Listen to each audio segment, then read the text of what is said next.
Shalom Bapak Ibu yang saya kasih dalam Tuhan. Bagaimana kabarnya? Adakah sukacita, patah semangat atau tetap semangat? Sebagai anak Tuhan, mari kita tetap semangat karena Tuhan memberikan kekuatan untuk setiap kita. Jangan lelah. Mari kita akan menaikkan pujian, jangan lelah.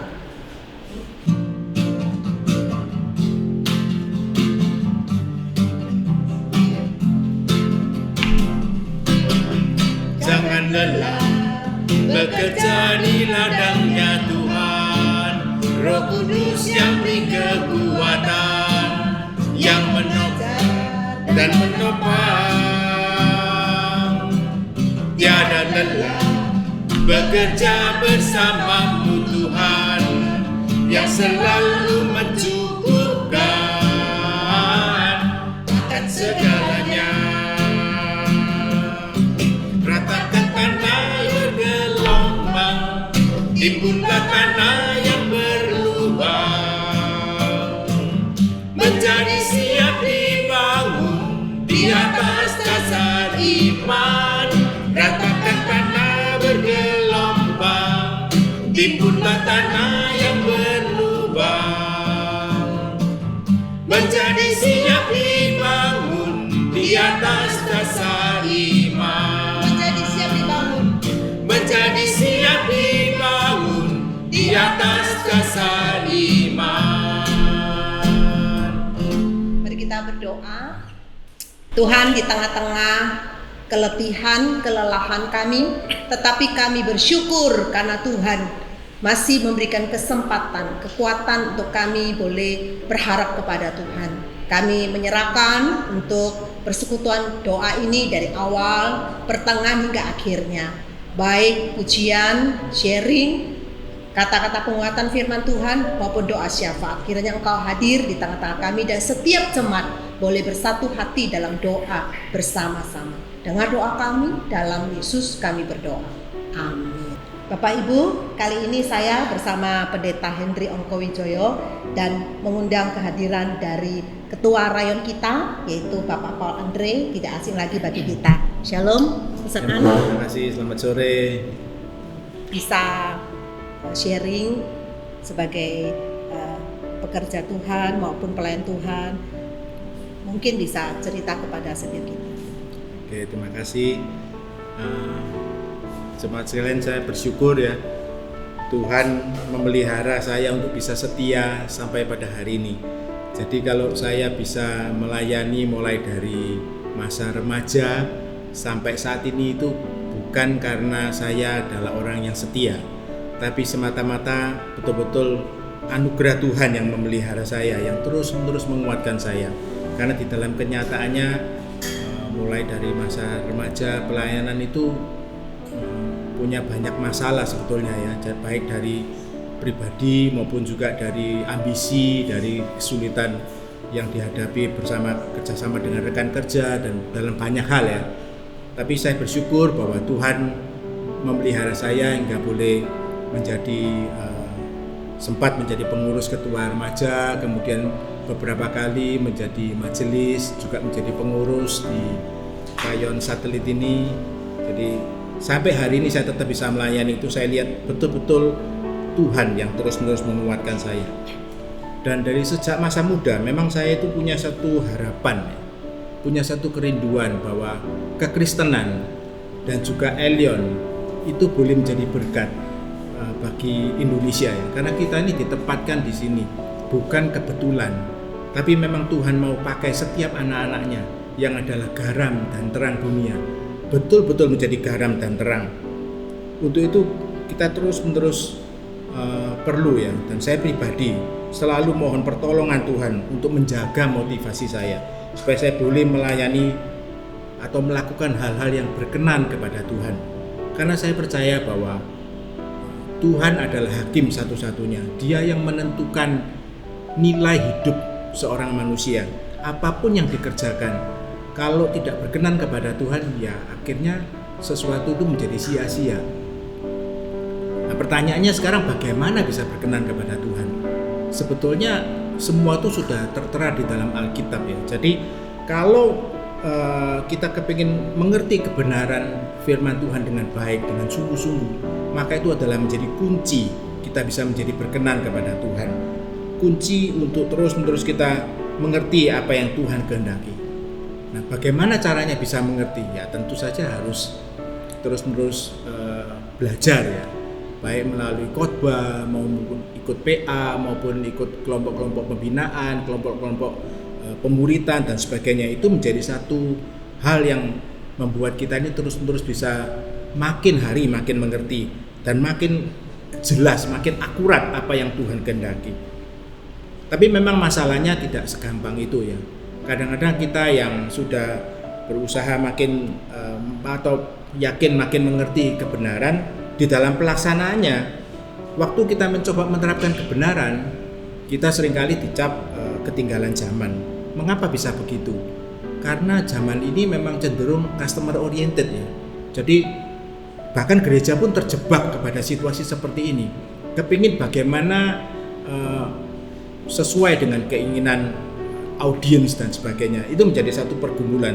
Padahal di dalam Alkitab itu jelas sebetulnya kita tuh mesti Christ oriented. Semua berpusat kepada Tuhan karena pencipta kita adalah Tuhan.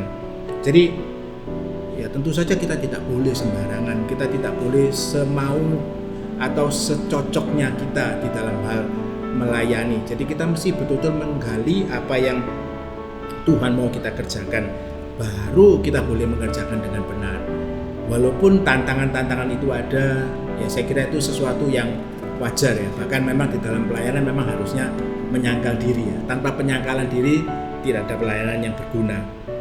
Untuk itu saya terus terang berharap ya ke depan ini bahwa setiap jemaat, bahkan kalau memungkinkan ya saya berdoa supaya minimum 70-80% jemaat itu bisa mengikuti kelompok-kelompok pembinaan, kelompok-kelompok pemuritan ya, kelas-kelas pemuritan, supaya sungguh-sungguh jemaat ini makin hari makin bertumbuh, makin menjadi serupa dengan Kristus dan hidup penuh dengan hal-hal yang bernilai kekal adanya. Konsen ngomong-ngomong, Konsen itu melayani itu sebagai pengurus mulai remaja sampai sekarang kira-kira berapa lama? Kurang lebih berapa lama? Ya berarti sudah mungkin 40 tahun lebih ya. Wah, luar biasa, 40 tahun lebih. Kemudian sukanya banyak atau dukanya banyak? Sukanya saya kira lebih banyak sukanya ya. Bisa waktu pertama kali itu melayani, boleh cerita sedikit awalnya ya. Pertama sekali itu melayani, siapa yang mengajak, sebagai apa, kenapa mau gitu ya. Sebetulnya saya ini merasa juga agak unik ya. Sebelum saya menerima Tuhan Yesus sebagai Juru Selamat, saya ini sudah melayani karena saya melihat mama saya itu memang orang yang dari muda melayani ya. Jadi terdorong ya, saya di kelas sekolahan itu, walaupun saya belum menerima Yesus sebagai Juru Selamat, saya sempat melakukan penginjilan sebetulnya. Jadi kira-kira mungkin waktu saya SMP 2, SMP 1 itu saya sudah mulai penginjilan. Tapi saya ini bertobatnya kira-kira umur 16 ya. Jadi sekitar 4-5 tahun tuh belum percaya sebetulnya. Tapi melayani karena pingin lihat mama melayani seperti apa sampai bisa membuat jadi pingin melayani. Ya mama saya aktif sih ya di gereja, baik di kur, di perkunjungan, di diakonia, seperti gitu-gitu sih sebetulnya kebanyakan. Tapi kan kadang-kadang justru ada yang melihat orang tuanya sibuk di gereja, malah mungkin anak-anaknya jadi takut melayani. Jadi saya tertarik kok bisa pesanan lihat mamanya melayani jadi ingin melayani. Mungkin boleh sharingkan sedikit mengenai pelayanan mama nih. Betul. Saya lupa apa yang mendorong ya. Pokoknya ya waktu itu secara natural mungkin karena tiap minggu mulai dari kecil ya, jadi ikut sekolah minggu, jadi ya sudah terbiasa ya, seringkali di sekolah minggu kan diingatkan kita itu mesti menjadi garam, menjadi terang, jadi hal-hal seperti itu yang mungkin memotivasi gitu ya. Ada sesuatu nggak yang dilihat dari mama yang begitu berkesan sehingga mendorong anak-anaknya? Karena setahu saya kan semua anaknya ya melayani ya. Ya bersyukur sampai hari ini.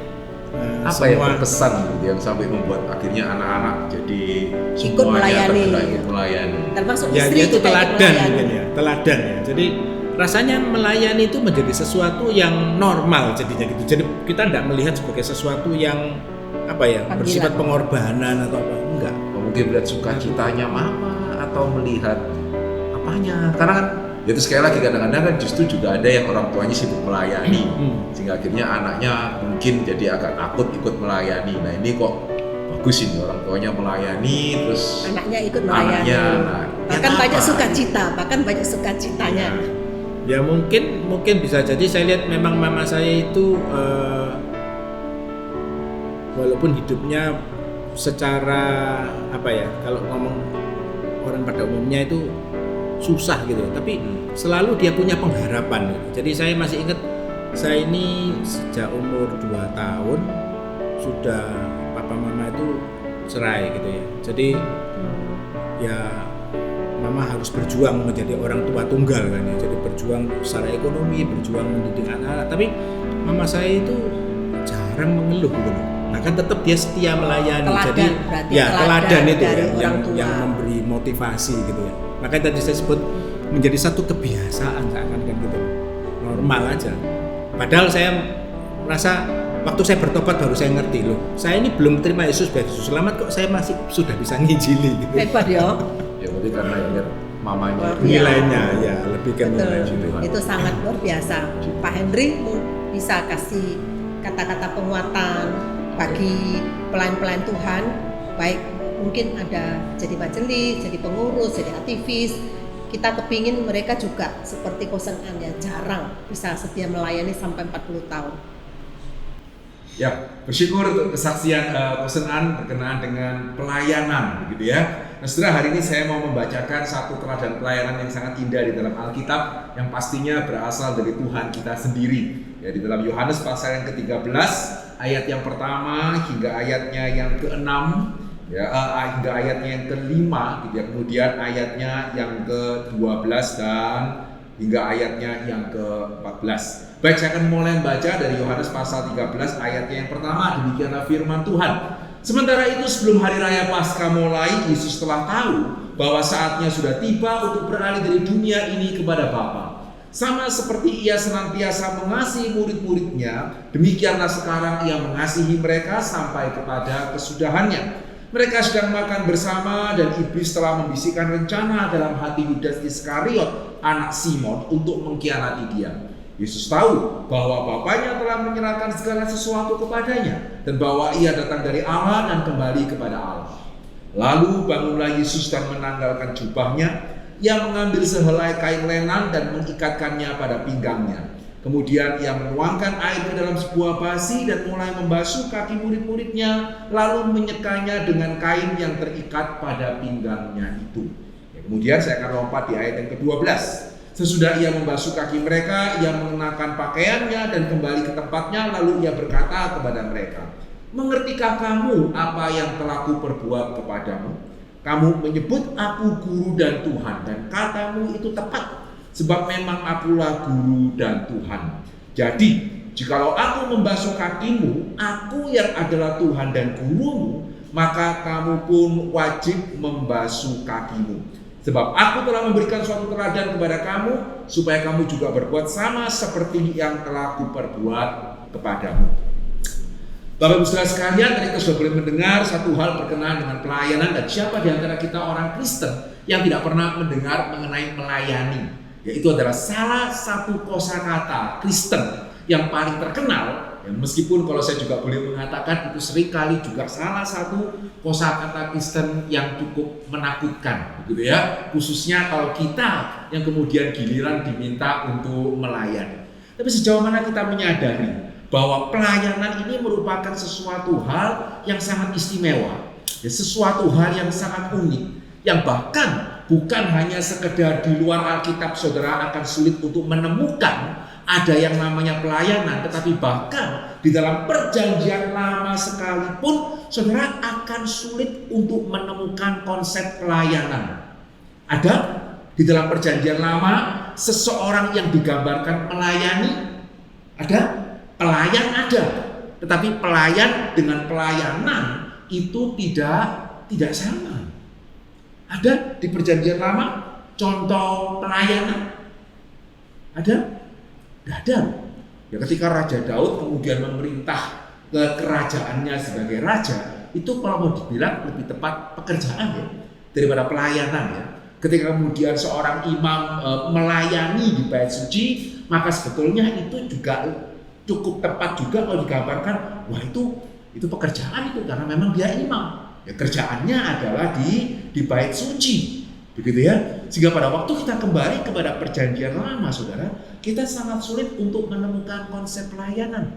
Dan kita perlu menyadari tidak banyak ya hal di perjanjian baru yang di perjanjian lama kita belum atau tidak bisa menemukan padanannya. Betul ya? Di perjanjian baru kita tahu juru selamat, ya sejak perjanjian lama ya ada itu juru selamat. Ya di dalam perjanjian baru kita mengenal istilah penebusan, begitu ya. Di perjanjian lama juga ada itu yang namanya penebusan. Di perjanjian baru kita mengenal istilah umat Allah, di perjanjian lama ya ada juga itu umat Allah. Ya, sehingga sangat langka ya Saudara menemukan sesuatu di perjanjian baru yang di perjanjian lama itu tidak ada. Ya, sehingga sejauh mana kita menyadari kenapa tadi saya mengatakan pelayanan melayani itu sesuatu hal yang sangat istimewa, karena bukan cuma sekedar di luar Alkitab Saudara akan susah untuk menemukan konsep yang sama, tapi bahkan ya kalau perjanjian lama tanpa perjanjian baru sekalipun kita juga tidak mengenal ada yang namanya konsep melayani. Ya karena apa yang namanya pelayanan itu dimulai ya diperintahkan oleh Tuhan Yesus sendiri, sekaligus dia mencontohkan pelayanan yang seharusnya dilakukan itu seperti apa. Karena pelayanan itu berbeda dengan pelayan. Pelayanan berbeda dengan pekerjaan. Pelayanan itu berarti saya kalau tidak mau melakukan, ya tidak apa sih. Ya tidak harus saya lakukan. Ya tetapi meskipun saya tidak harus melakukan, saya melakukannya lebih baik daripada mereka yang dibayar. Nah itu sebetulnya namanya pelayanan. Jadi tadi saya mengatakan kalau pelayan melayani, ya mestinya kamu dibayar kok. Betul ya? Raja kemudian memerintah, imam kemudian menyembelih binatang di bait suci, ya mestinya begitu. Tetapi pelayanan itu berarti kalau saya tidak mau melayani, ya tidak bisa diapa-apakan. Tapi meskipun saya tidak bisa diapa-apakan kalau saya tidak melayani, saya melakukan lebih baik daripada mereka yang harus tidak bisa untuk tidak melayani seperti pelayan misalnya. Jadi saya sering mengatakan juga begitu ya kepada guru-guru sekolah minggu, sejauh mana ya kita melakukan apa yang sebetulnya lebih daripada apa yang dilakukan oleh suster. Begitu ya, tapi di sisi yang lain kita mempunyai satu juga keberanian berbicara kepada orang tua mengenai anak yang suster mungkin tidak berani ya untuk berbicara kepada anaknya.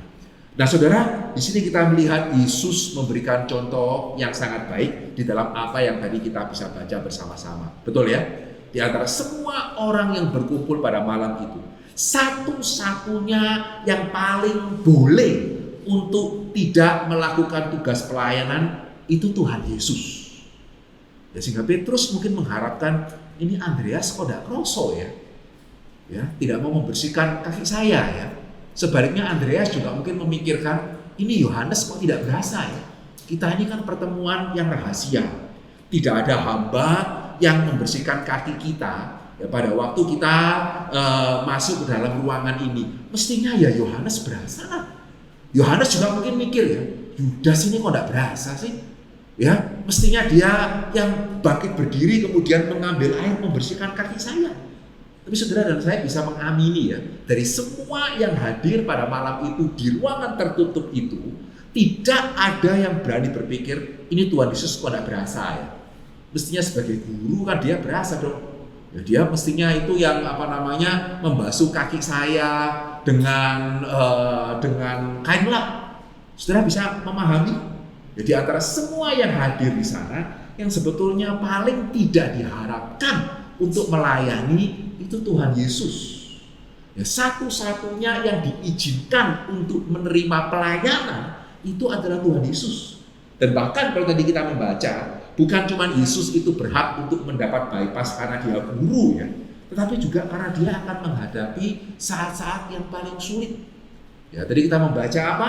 Dikatakan di dalam firman Tuhan, Yesus tahu waktunya dia itu sudah tiba. Ya, dia harus akan menghadapi satu pergumulan yang paling berat. Dia akan disalibkan.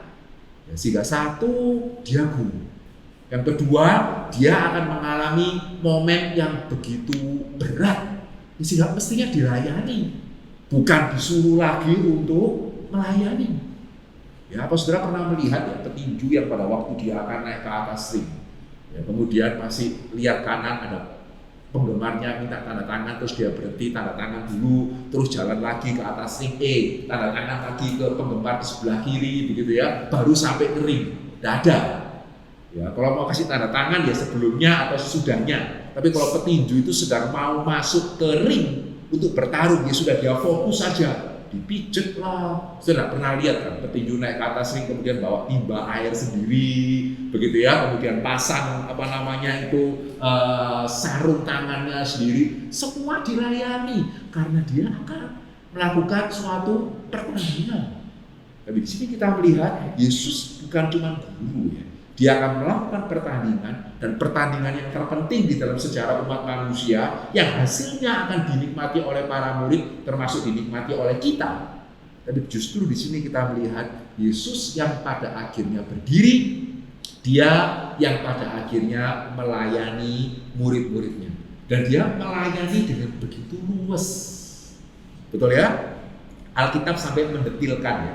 Dikatakan bangunlah Yesus, menanggalkan jubahnya, mengambil sehelai kain lenan, mengikatkannya pada pinggangnya, menuangkan air ke dalam sebuah basi, dan mulai membasuh kaki murid-muridnya, lalu menyekanya dengan kain yang terikat pada pinggangnya itu. Tidak kalah dengan hamba yang tidak ada pilihan karena dia itu pelayan.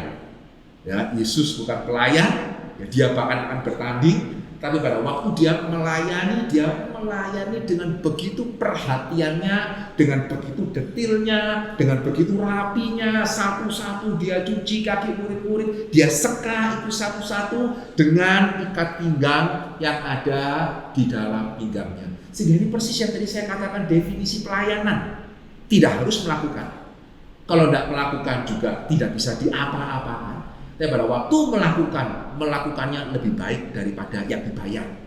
Nah, saudara, itu namanya pelayanan. Dan itu kenapa di perjanjian lama tidak ada? Ya karena belum ada contohnya. Nah, sehingga di sini kita melihat pada waktu ayat yang ke-12 Yesus mengatakan kepada kita, sesudah ia membasuh kaki mereka, ia mengenakan pakaiannya dan kembali ke tempatnya, lalu ia berkata kepada mereka, mengertikah kamu apa yang telah kuperbuat kepadamu? Ya, kalimat ini mengandung dua hal. Yang pertama, mengandung suatu teladan yang indah. Aku sudah melakukan itu terlebih dahulu. Ya, Tuhan tidak pernah meminta kita sesuatu yang dia belum dahulu lakukan. Kita bersyukur ya, punya Tuhan yang bukan pokoknya. Begitu ya. Sebelum Tuhan minta melakukan, ya dia melakukan dulu. Dia memberikan contoh terlebih dahulu. Tapi kalimat tadi juga memberikan kepada kita suatu perintah. Kamu menyebut aku guru dan Tuhan, dan katamu itu tepat, sebab memang akulah guru dan Tuhan. Jadi, jikalau aku membasuh kakimu, aku yang adalah Tuhan dan gurumu, maka kamu pun wajib saling membasuh kakimu. Bukan nasihat Tuhan, bukan permintaan Tuhan, tetapi perintah Tuhan yang sudah memberikan dan sudah menyatakannya terlebih dahulu kepada kita dan melakukannya terlebih dahulu sebelum dia meminta kita untuk melakukannya. Sehingga tadi kalau misalnya Apostel mengatakan saya harap 70-80% begitu ya, ya mestinya malah harusnya 100%. Kalau memang saudara menyebut Yesus sebagai guru dan Tuhan. Begitu ya, kecuali saudara perkecualian ya, Yesus bukan Tuhan saya. Nah, ini memang tidak berlaku bagi saudara.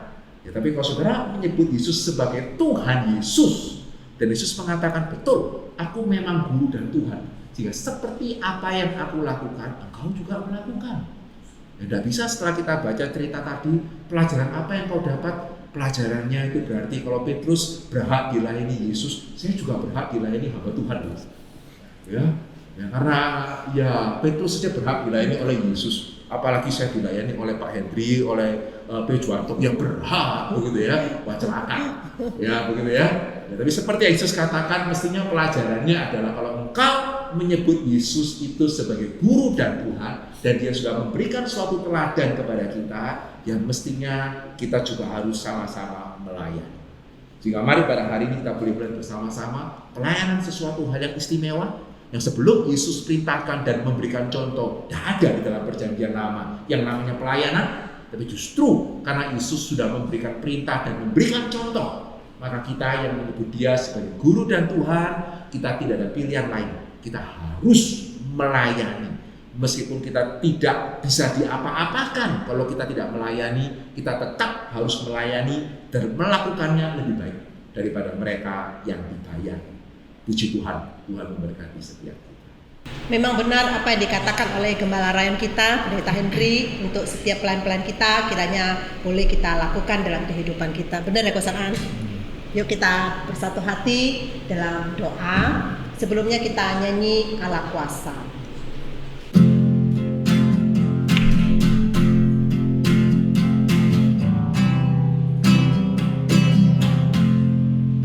Allah kuasa melakukan segala perkara. Allahku Maha Kuasa.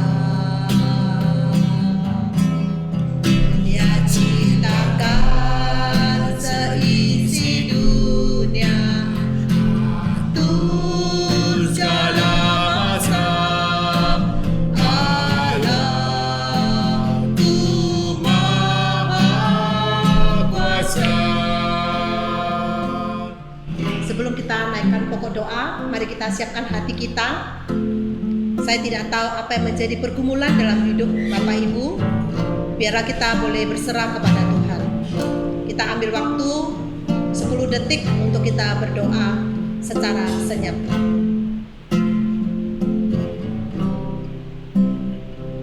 Amin. Kemudian kita akan menaikkan doa, minta Pendeta Hendri bisa mendoakan untuk yang sharing, yaitu Bapak Paul Andre Kosen An, berdoa untuk Kosen An dan keluarga serta semua pengurus rayon bersama keluarga maupun aktivis serta pengurus komisi. Kita doakan supaya mereka tetap setia dalam menjalani panggilan Tuhan dan terus boleh hidup bagi Kristus. Baik, mari jemaat sekalian kita berdoa bersama-sama ya. Dalam kerajaan surga kami sungguh bersyukur dan berterima kasih sekali lagi ya Tuhan, kalau Engkau sungguh boleh memberikan suatu teladan yang begitu indah. Sebelum Engkau meminta kami melayani, bagaimana Engkau yang boleh melayani kami terlebih dahulu. Kami sungguh bersyukur juga untuk anak-anak Tuhan yang Tuhan juga boleh gerakkan, Tuhan juga boleh panggil, untuk mereka boleh menjadi pelayan-pelayan Tuhan. Bersyukur juga untuk Kosen An yang selama 40 tahun boleh setia melayani Tuhan, juga untuk seluruh keluarganya juga Tuhan juga boleh pakai melayani Tuhan hingga pada hari ini. Bersyukur juga untuk teladan mamanya yang sudah boleh menjadi suatu kesaksian yang sedemikian indah. Ya Tuhan, kami sungguh berdoa biar Engkau boleh terus memakai dia dan memakai dia hingga pada kesudahannya. Kiranya Tuhan boleh terus memakai dia bahkan lebih heran lagi, dan Tuhan boleh memakai dia untuk boleh menjadi ketua untuk di tempat ini di GKL yang satelit. Kami juga mau berdoa ya Tuhan untuk rekan-rekan pengurus yang lain, baik untuk tim ketua maupun juga untuk rekan-rekan yang lain dalam berbagai bidang, baik sebagai pengurus, sebagai guru sekolah minggu, sebagai yang lain dalam bidang ibadah, dan juga bahkan di berbagai bidang yang lain. Yang berdoa Tuhan yang tahu mereka, Tuhan yang melihat mereka. Kiranya Tuhan yang boleh juga melihat pelayanan mereka, dan Tuhan sendiri juga boleh memampukan mereka memakai pelayanan mereka sehingga boleh menjadi berkat bagi anak-anak Tuhan yang lain. Dan hamba-Mu juga berdoa bagi anak-anak Tuhan yang sampai hari ini juga belum mengambil bagian di dalam pelayanan. Kiranya Tuhan sendiri yang juga boleh menyadarkan mereka bahwa mereka sudah menerima pelayanan dan mereka bahkan sudah memanggil Engkau sebagai Tuhan. Sehingga biarlah kami yang memanggil Engkau sebagai Tuhan, kami boleh melakukan apa yang Tuhan lakukan, dan bukannya tidak melakukan apa yang Tuhan sudah lakukan dan bahkan perintahkan untuk kami lakukan.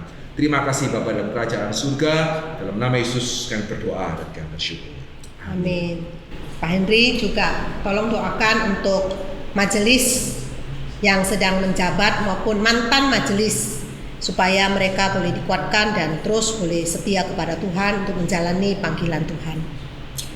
Bapak dalam kerajaan surga, kami mau berdoa untuk majelis di seluruh GKA Elion, dan berdoa ya Tuhan bagi mereka yang sedang menjabat pada hari ini, biarlah Engkau sekali lagi juga boleh memperlengkapi mereka sehingga mereka yang dipanggil, mereka sungguh-sungguh oleh pertolongan Tuhan bisa mengerjakan apa yang menjadi bagian mereka ya Tuhan, bukan hanya dengan baik tapi bahkan lebih baik daripada mereka yang harus menerima honor untuk melakukannya. Kami berdoa juga untuk mereka yang sudah tidak lagi menjabat, biarlah mereka meskipun tidak lagi menjabat sebagai majelis, mereka tetap boleh mengerjakan tugas pelayanan sesuai dengan talenta yang Tuhan berikan kepada mereka. Kiranya Tuhan boleh menyertai setiap majelis tempat ini, menyertai juga untuk keluarga mereka, untuk pekerjaan mereka juga, dan juga untuk setiap pelayanan yang mereka lakukan. Mereka boleh lakukan dengan setia hingga pada kesudahannya. Dalam nama Yesus kami berdoa dan kami bersyukur. Amin. Terima kasih. Kemudian mari Bapak Ibu kita akan bersatu hati doakan untuk jemaat supaya boleh menjadi garam dan terang dunia. Diwakili oleh Minta Kosen An bisa memimpin dalam doa. Bapa yang kami sembah dalam Yesus Kristus yang sudah mati dan bangkit bagi kami berdoa untuk jemaat Tuhan khususnya di Elion dan Elion Satelit juga, mohon Tuhan menolong supaya sungguh-sungguh ada satu kerinduan untuk bertumbuh, untuk satu kerinduan untuk boleh makin hari makin menjadi serupa dengan Kristus. Tolonglah supaya jemaat secara keseluruhan boleh berusaha sungguh-sungguh menyediakan diri mau belajar firman Tuhan melalui kelompok-kelompok pembinaan, kelompok-kelompok pemuritan, kelas-kelas pemuritan. Kiranya melalui hal ini semua jemaat boleh saling menguatkan, boleh saling mendorong satu dengan yang lain untuk bertumbuh makin hari makin serupa dengan Kristus, untuk melakukan apa yang Tuhan mau kami kerjakan selama waktu yang masih Tuhan percayakan. Mohon kiranya Tuhan beranugerah untuk jemaat Satelit. Terima kasih Tuhan, dalam nama Tuhan Yesus kami berikan doa kami. Amin. Doakan juga untuk pergumulan jemaat di dalam keluarga, supaya tengah-tengah pergumulan, tantangan mereka tetap boleh berserah kepada Tuhan. Minta kosan lagi ya. Ya Tuhan, kami juga melihat bahwa di dalam situasi saat ini banyak keluarga mungkin yang memiliki pergumulannya masing-masing, permasalahannya masing-masing.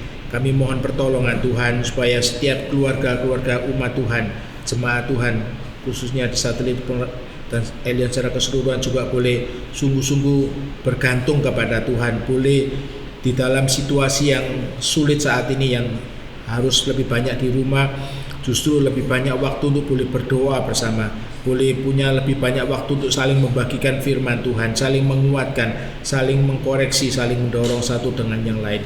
Kami merindukan supaya keluarga-keluarga boleh mengalami pembaharuan daripada Tuhan, bukan dibiarkan keluarga-keluarga itu untuk menghadapi masalah-masalahnya sendiri.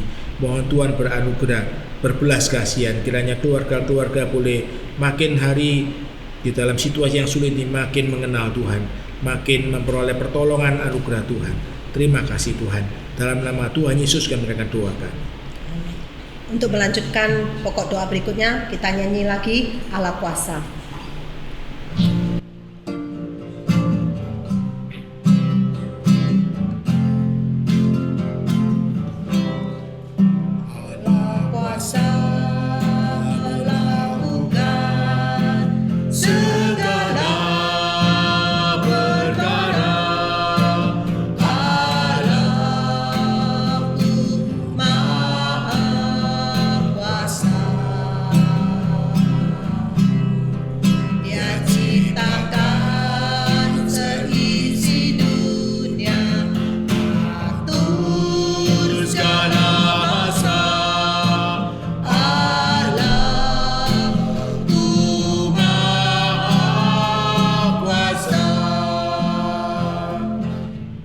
Bapak Ibu, kita berdoa bagi bangsa dan negara kita. Yang pertama, kita bersyukur untuk pasien yang positif yang telah sembuh.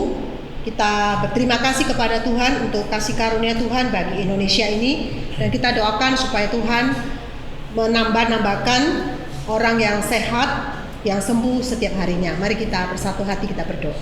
Tuhan, Bapa dan surga, kami bersyukur kepada Tuhan untuk penambahan pasien positif yang sudah sembuh. Terima kasih Tuhan untuk kasih karunia Tuhan kepada kami sehingga bangsa Indonesia boleh terus sembuh, dan kami melihat pertolongan Tuhan di dalam bangsa Indonesia. Tuhan kami memohon supaya Tuhan yang akan menolong sehingga terus kami melihat kasih karunia Tuhan di dalam kehidupan bagi bangsa Indonesia. Terima kasih Bapa, dalam nama Yesus kami berdoa dan ucap syukur. Selanjutnya kita bersama-sama berdoa untuk dokter, perawat, tenaga medis, dan sukarelawan yang bertugas di garda depan dalam menangani mereka yang sakit, baik yang ODP, PDP, dan pasien positif COVID-19. Kita doakan supaya Tuhan memberikan berkat kepada mereka, memberikan semangat, kesehatan, dan supaya mereka dijaga, dilindungi, tidak tertular dari virus corona ini. Kita doakan kiranya Tuhan yang akan memimpin setiap mereka. Mari kita bersatu hati kita berdoa. Bapa dalam surga, kami sehati doakan untuk tenaga medis, para dokter, perawat, suster, mereka yang di garda depan yang harus berjuang untuk menyembuhkan, menolong di dalam mengobati akan pasien baik yang kena ODP, PDP maupun yang kena COVID-19 cukup kesehatan, 19 ini, supaya mereka sungguh-sungguh boleh dijaga oleh Tuhan, dipelihara oleh Tuhan. Terima kasih Bapak, kami mohon supaya Tuhan yang menolong sehingga mereka tidak tertular dari virus ini. Tuhan jaga pelihara setiap mereka. Terima kasih Tuhan. Terima kasih Tuhan. Doakan. Bapak, kami bersyukur kami boleh mengadakan persekutuan doa online. Terima kasih untuk semua pujian yang sudah kami naikkan dan juga sharing dari Kosen An serta firman Tuhan dari Gembala Rayon yaitu Pendeta Henry. Terima kasih untuk segala nasihat, segala himbauan, segala apa yang disampaikan berdasarkan firman-Mu boleh menguatkan, memberikan kepada setiap kami untuk terus boleh berjalan dan melayani Tuhan di dalam panggilan yang Tuhan percayakan sebagai pengurus Rayon Satelit. Terima kasih Bapak, kami berdoa untuk persekutuan doa ini. Kami akan mengakhiri kiranya Tuhan yang menyertai kami supaya kami makin kuat, makin sehat, dan makin terus boleh menaati apa yang Tuhan perintahkan dalam hidup kami. Terima kasih Bapa, dengar doa kami, dalam Yesus kami berdoa. Amin. Bersyukur pada hari ini kita boleh kembali bersama-sama berdoa meskipun secara online. Persekutuan doa online yang akan kita adakan setiap Rabu. Dan bagi jemaat, jika ada di antara saudara yang ingin didoakan, ya kita tidak akan mendoakannya di sini. Tapi kalau ada di antara saudara yang ingin didoakan, saudara bisa menghubungi nomor telepon yang tertera. Dan kemudian kami sebagai hamba Tuhan di GKA Rayon Satelit akan menelpon saudara dan mendoakan saudara secara pribadi. Sehingga silakan siapapun yang ingin didoakan sudah bisa mengontak nomor yang tertera. Kami akan mengontak kembali saudara dan mendoakan saudara. Kiranya Tuhan boleh senantiasa memelihara kita. Sampai jumpa lagi Rabu depan di dalam persekutuan doa GKA Rayon Satelit online.